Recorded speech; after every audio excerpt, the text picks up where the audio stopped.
Rischiamo di essere attratti da un problema che deve essere sicuramente eliminato, ma nel contempo non possiamo mandare il messaggio al miliardo di disgraziati che vivono in condizioni disagiate in Africa che tutti possono arrivare qua e trovano una possibilità di star meglio. E quindi noi dobbiamo cercare di essere lucidi e sereni nel scrivere le norme, e sapendo che poi nelle nostre città questi disgraziati che non hanno un lavoro, magari per sopravvivere, sono portati a delinquere.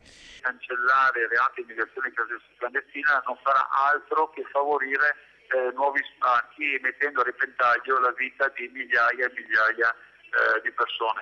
In realtà il reato di immigrazione clandestina esiste in tutta Europa ed è assurdo cancellarlo proprio in Italia, che ha una posizione geografica molto delicata, come succede in Germania, come succede negli altri paesi europei. Chi entra clandestinamente in un territorio e non è un profugo e quindi non scappa dalla guerra o da situazioni politiche deve essere trattato in modo completamente diverso. Quindi queste persone devono essere ovviamente andare nei CIE e poi essere incarcerati. Abbiamo votato quell'emendamento, da tempo dichiariamo il fallimento totale della legge Bossi-Fini.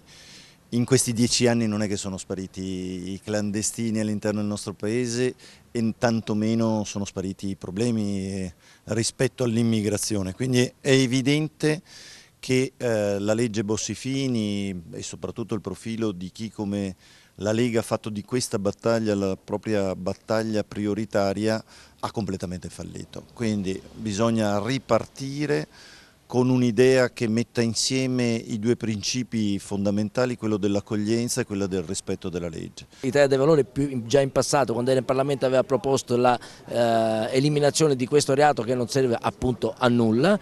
Vedremo come andrà a finire. Questa è una indicazione che la Commissione ha dato, quindi che è positivamente per eliminare questo reato. Mi pare che sia tutto sull'onda dell'emozione più che su una riflessione concreta sull'affrontare il tema dei grandi problemi di questa gente che arriva a quantità ormai impressionanti.